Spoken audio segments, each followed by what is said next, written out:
Hello and welcome to Infowars Nightly News with me, your host, Paul Joseph Watson, on this Thursday, February 23rd edition. Now, I'm delighted to welcome to the show this evening Dr. Michael Coffman, Ph.D., scientist, ecologist, involved in ecosystem research for both science and industry for over 20 years. Many of you, of course, will know him from Alex Jones' documentary Endgame, and his website is discerningtoday.org. Dr. Coffman, welcome to Infowars Nightly News. Well, thank you. I'm glad to be with you. Well, let's get straight to the heart of the matter, which, of course, is Agenda 21. We've got the big 20th anniversary of Rio coming up. Tell the viewers about Agenda 21. How does it manifest itself today? And how will it affect our lives if we don't stand up and resist it? Well, your listeners are probably aware that it's a 40-chapter document that was brought out and signed by President Bush in 1992 at the Rio de Janeiro Summit, Earth Summit. And basically, those 40 chapters cover everything that humanity does as it interacts with the environment in some form or another, plus some other things like women's rights and that type of thing. It really is a very comprehensive effort. It is soft law. It doesn't have any teeth or legal teeth to it, but they do have what is known as the Covenant on the Environment and Development in the wings. It's a treaty that will be a hard law. In other words, it will have penalties if you do not do it. So as a consequence, it is a potentially very dangerous type of agreement that uses a socialistic philosophy to basically develop what's called global governance. It is the heartbeat of what we call global governance. It will really allow government to manifest itself in everybody's life on a very, very minor, basically a very detailed level. There is no one that can escape this, assuming they want to come down on you. And of course, as a consequence, we are going to have, I think, a lot of trouble if this thing ever gets fully implemented. Now, of course, one of the key facets of this is so-called sustainable development. I mean, every time I turn on the television, whether it be the news or indeed commercials, I constantly hear this word sustainable or sustainability.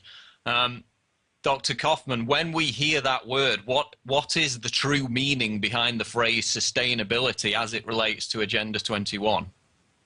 Well, there's two levels. One is the public level, where we're not supposed to do anything that would cause damage to future generations. And the other is more spiritual in its nature. It's occultish in its nature. It believes and it's based upon the fact that nature is God, and therefore we must do things that will not harm God. That is a very, very powerful concept, and it's one that drives the whole sustainable development agenda behind Agenda 21. It's not necessarily what you see on the surface, that you just don't want to do things that are going to cause harm in the future. It literally is that you can no longer do anything that they perceive causes harm to Mother Nature. And that is a very restrictive type of concept of sustainable development, one that's guaranteed to destroy property rights, one that's guaranteed to destroy basically many of the freedoms that we have around in the Western world. And as a consequence, I think it's going to be, as we get into this, as more and more of this is revealed, going to be very, very dangerous. It's going to be harder and harder to stop it the longer it goes and the deeper it gets itself entrenched into our law. Now, you mentioned private property there. I know that is a key aspect of this Agenda 21. I mean, what's amazing to me is these technocrats are so apparently hostile to the idea of private citizens owning property, and yet their own adherents, people like, Ted Turner and Prince Philip, own millions of acres of property themselves, and they have huge mansions all over the world, and yet they tell us via all these regulations, as you explained, that come with this environmental agenda, that it's somehow dirty for for us on the middle class scale to own any kind of property. So, I mean, could you just talk about that disconnect and that hypocrisy there with the elite that are behind this anti-property agenda? You bet. It is one of the things that is very classically elitist in its nature. In other words, I can do what I want to do, but you cannot do anything because it'll be harmful. That is their attitude. It's actually in what is called the Global Biodiversity Assessment that I used to stop the ratification of the Convention on Biological Diversity on the U.S. Senate floor back in 1994. That particular portion of it, I don't have it in front of me right now, but basically extolled the virtues of the feudal system of Europe back when the nobility ruled over the peasants as the desirable form of government that would be established once it gets into place, which leads directly into the idea that the only one during that time that could own property were the elites, the nobility. And basically, they want to go back to that so that they can define exactly what happens on this land as if they knew better than we did how to use property. In fact, it's really kind of ironical that much of the damage that you've seen to the environment has been caused by the elite because they have no restrictions on them whatsoever, and not by the average person. And it's only until the average person owns their own property, uses it to make a living, that it usually gets protected because they need to protect it in order to continue to make a living generation after generation. I mean, it's amazing. Prince Philip, also, of course, the front man of the World Wildlife Fund, and he's the guy, you know, back 20 years ago who was in Africa shooting tigers dead, and yet the charity people from the World Wildlife Fund still come knocking at your door begging for donations to save the tigers. When their very denizen, their head is the guy who is killing them in the hunts, in the safari. I mean, it's amazing, the hypocrisy. Also, you've got, of course, hypocrisy is incredible. Yeah, I mean, Prince Charles saying that you can't take a bath to save water. Yeah. It just illustrates, as you said, the hypocrisy and the fact that it's one rule for them and another rule for everybody else. Global warming, of course, this is again tied into Agenda 21, the environmentalist agenda. The latest data we've got came out a couple of weeks ago actually shows that the Himalayas and the nearby mountain peaks there in that region in China and along the border there, they've lost none of their ice over the last 10 years. And I mean, this stunned climate change proponents, of course. We've had Climate Gate, we've had Polar Bear Gate in recent years. We've had the failure at Copenhagen, the failure at Durban, and it really seems that the man-made global warming alarmists are on the ropes. I mean, Dr. Coffman, how close are we to actually pushing this back and collapsing the entire carbon tax agenda behind global warming, or do you think they'll just continue to push ahead with it despite all the opposition and evidence building against them? They have to get control over the global economy. There is no other way that they can rule with global governance until they get control of the economy, especially that of the U.S. economy. And the easiest way of doing that is to use carbon credits and trading, as many of our pieces of legislation have attempted to do, but all of them have failed. The Environmental Protection Agency of the United States is now attempting to do this piecemeal, but the fact is they have to control our economy, and the easiest way of doing that is through scaring us to death with global warming. It's amazing, as you had indicated, how many things have fallen victim to the truth over the last 2 years especially, and it's actually accelerating now. More and more of their claims are being proven wrong, and yet all they do is increase the shrill of their scare stories and so forth, so that somehow that's going to cow us into submission to accept the horrifying draconian types of regulations that they have in mind. What most people may not realize fully, they understand it in general but don't understand it fully, is that there's a one-to-one relationship between energy and our civilization. We cannot have a healthy economy without cheap energy. And what we're experiencing here in the States is that our President Obama, is doing everything it can to stop all use of fossil fuel energy and replace it with alternative or clean fuel energy. That doesn't work, and it's very expensive. That way, they can control how we live, our standard of living. Actually, it will reduce our standard of living somewhere between 25 and 50%. It's already happening in England, I'm sure you know. And Germany and France and others are beginning to cut back on their subsidies for the so-called green energy because it's so expensive and it doesn't produce anything. Now, Dr. Coffman, tell us what's the main reason they want to reduce our living standards? Why are they so keen to usher in this post-industrial revolution that they talk about? I think it's because of control. They have to have a dumbed-down, impoverished civilization to be able to control it adequately. If we get a good education and we're prosperous, it really creates a nightmare for them to be able to control us. And as a consequence, that is a mechanism that they can use to not only get us more impoverished, but to dumb us down. They are using really nasty scare stories that have no truth at all in substance and validity. It is incredible how they have literally tried to use every excuse they can to justify the need for having all of these cap and trade schemes that they've come up with to control carbon, which does nothing more than controls energy, which controls or provides for our economy. Once they have control of that, and they're down to 80% reduction in our energy use, we will not have an economy. We'll be a third world nation here in the United States.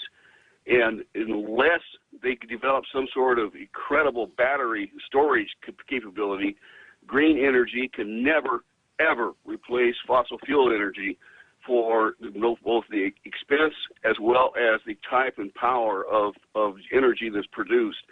There's just no way that they can do it, because when the wind doesn't blow, windmills don't work, and when the sun doesn't shine, solar panels don't work. As simple as that. There's a lot of other reasons why this is not an efficient type of approach either. But the fact is, our president here in this country and in Europe, now that they're starting to back off, but for a long time, we're pushing very heavily this alternative energy that just doesn't work. And of course, now we've got the EU trying to impose, well, it already is imposing carbon taxes on any flight that, you know, goes into European airspace. I mean, China's rejected that. What do you think of that move? Is that, you know, a backdoor carbon tax effort? Oh, absolutely it is. I just don't think it's going to work. I think there's going to be, I think what's going to happen is it's going to hurt Europe more than it helps anything, and as a consequence, they're going to have to back off of that. But it is there now, so you have to deal with it, and it's just one more mechanism to try to basically put this cap on energy use into place. And you briefly mentioned before reduction in living standards. Of course, that's also tied into population control in general. A couple of years ago, we had the UN come out in their blueprint, which got leaked, and basically admit that the global warming agenda is starting to be discredited. So now they're going to shift the alarmist propaganda over to the population bomb, which of course we heard back in the 70s with people like John P. Holdren. Do you see this big reduction of population that they're calling for, or is it more a case of, you know, they're going to push abortion and so-called fertility rights in the third world to keep the population down as it is? Because as we know, their own figures say that population will naturally level off at around 2050, and yet still, even as the host population of countries in Europe, like Russia and Italy, for example, declines, they're still obsessively pushing this population control agenda. Can you explain why they're still insistent on that, despite the fact that, as we know from their own figures, the population will eventually level out by the middle of the century? Actually, I think it's going to happen sooner than that. It wasn't but about 10 years ago that they said it would reach its peak in 2010. It hasn't done that, obviously, but nonetheless, we are gradually slowing down. The fertility rate, as you just mentioned, in Europe is below 2.1, which is the replacement rate. It's way down in Russia and other parts of the world. And the only thing that is keeping this going are some of the third world nations. The question becomes, I believe, in this whole issue is, if you create wealth on an individual basis, which goes right back to the property rights discussion that we had earlier in the interview, because you cannot create wealth without property rights. Nonetheless, if you were to create wealth in these third world nations by giving them property rights, it's been shown very, very clearly that once a nation starts to get wealthy, it all of a sudden naturally begins to reduce its own replacement. We're probably aware that it's a 40-chapter document that was brought out and signed by President Bush in 1992 at the Rio de Janeiro Summit, Earth Summit. And basically, those 40 chapters cover everything that humanity does as it interacts with the environment in some form or another, plus some other things like women's rights and that type of thing. It really is a very comprehensive effort. It is soft law. It doesn't have any teeth or legal teeth to it, but they do have what is known as the Covenant on the Environment and Development in the wings. It's a treaty that will be